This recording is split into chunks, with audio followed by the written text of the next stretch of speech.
Hey guys, we are going to read Strega Nona today. It's written and illustrated by Tomie dePaola. He actually won a Caldecott Medal in 1975 for this book. We are in my breakfast nook area. We have all of our records behind us, and if you hear a dog barking, it's because Duke is outside and he is not happy with the people walking around the neighborhood today, but we are going to bear with it. So Strega Nona by Tomie dePaola. Tomie dePaola always has beautiful pictures.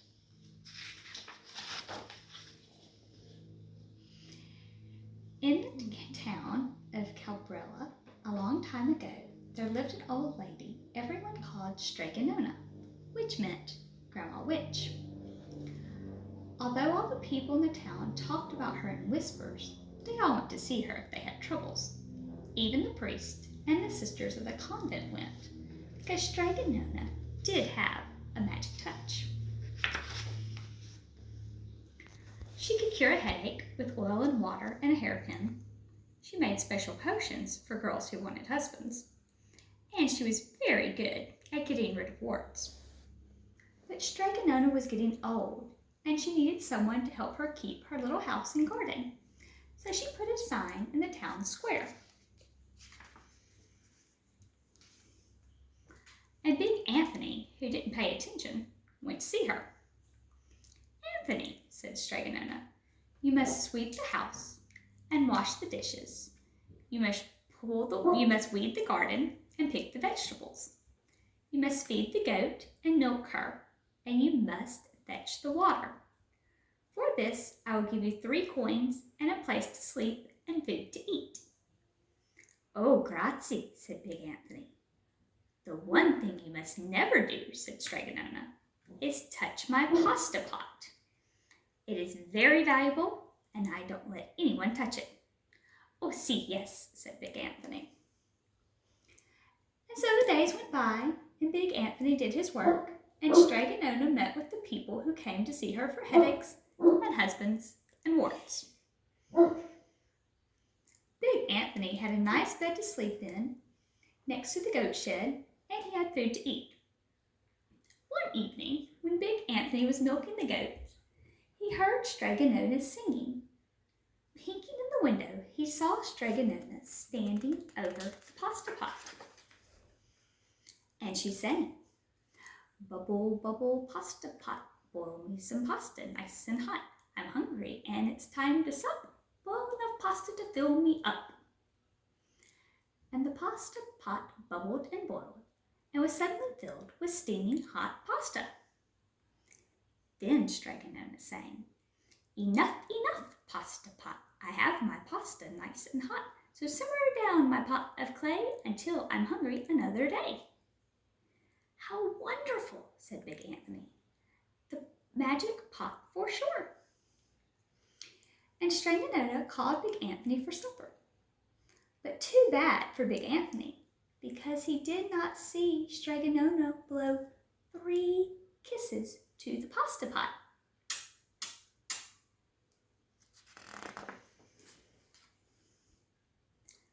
And this is what happened. The next day, when Big Anthony went to the town square to fetch water, he told everyone about the pasta pot. And naturally, everyone laughed at him because it sounded so silly, a pot that cooked all by itself. "You'd better go and confess to the priest, Big Anthony," they said. Such a lie. And Big Anthony was angry that there wasn't a good thing to be. "I'll show them," he said to himself.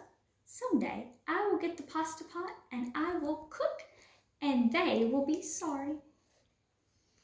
That day came sooner than even Big Anthony thought, because 2 days later, Strega Nona said to Anthony, "Anthony, I must go over the mountain to the next town to see my friend, Strega Amelia. Sweep the house, weed the garden, feed the goat and milk her, and for your lunch, there's bread and cheese in the cupboard. And remember, don't touch the pasta pot." Oh yes, Strega Nona," said Big Anthony. But inside, he was thinking, "My chance has come." So, as Strega Nona was out of sight, Big Anthony went inside, pulled the pasta pot off the shelf, and put it on the floor. "Now, let's see if this works," said Big Anthony. And Big Anthony sang, "Bubble, bubble, pasta pot. Boil me some pasta, nice and hot. I'm hungry and it's time to sup. Boil enough pasta to fill me up." And sure enough, the pot bubbled and boiled and began to fill with pasta. "Ha ha!" said Big Anthony, and he ran to the town square, jumped on the fountain, and shouted, "Everyone, get forks and plates and platters and bowls. Pasta for all at Strega Nona's house. Big Anthony has made the magic pasta pot work." Of course, everyone laughed, but ran home and got forks and plates and platters and bowls, and sure enough, when they got to Strega Nona's, the pasta pot was so full it began to overflow. Big Anthony was a hero. He scooped up pasta and filled plates and platters and bowls. There was more than enough for all the townspeople, including the priest and the sisters at the convent. And some people came back for 2 or 3 helpings, but the pot never emptied. When they had had their fill, Big Anthony sang, "Enough, enough, my pasta pot. I've had my pasta nice and hot. So simmer down, my pot of clay, until I'm hungry another day." But, alas, he did not blow the 3 kisses. He went outside to the applause of the crowd. Big Anthony took a bow, but he was so busy listening to the compliments from everyone that he didn't notice the pasta pot was still boiling and bubbling, until a sister from the convent said, "Oh, Big Anthony, look." And the pasta was pouring out of the pot all over the floor of Strega Nona's house and was running out the door. Big Anthony rushed in and shouted the magic words again, but the pot kept bubbling. He took the top off the floor. He put the pot off the floor, and the pasta kept pouring out. Big Anthony grabbed the cover and put it on the pot, and he sat on it. But the pasta raised the cover, and Big Anthony was all well and spilled out on the floor of Strega Nona's house. "Stop!" yelled Big Anthony. But the pasta did not stop. And if someone hadn't grabbed poor Big Anthony, the pasta would have covered him up. The pasta had filled the little house. Out the windows and through the door came the pasta, and the pot kept right on bubbling. The townspeople began to worry. "Do something, Big Anthony," they shouted. But Anthony sang the magic song again, but without the 3 kisses, it did no good. By the time the pasta was all the way down the road, all the people were running to keep ahead of it. "We must protect our town from the pasta," shouted the mayor. "Get mattresses, tables, doors, anything to make a barricade." But even that didn't work. The pot kept bubbling and the pasta kept coming.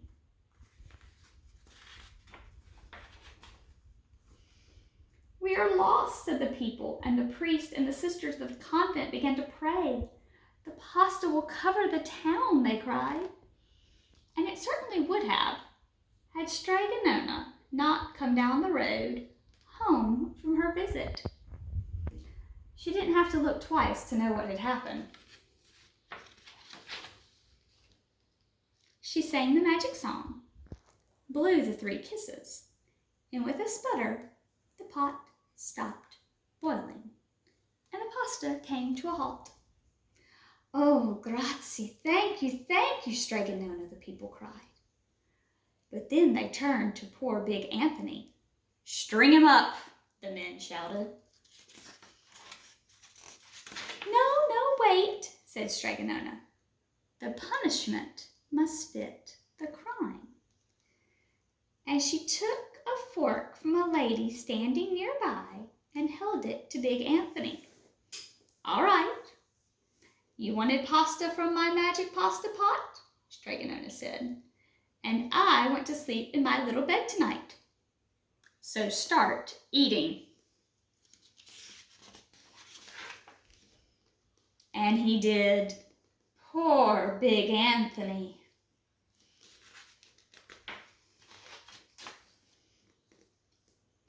The end. He looks miserable, doesn't he? I like spaghetti, but that's a whole lot of pasta.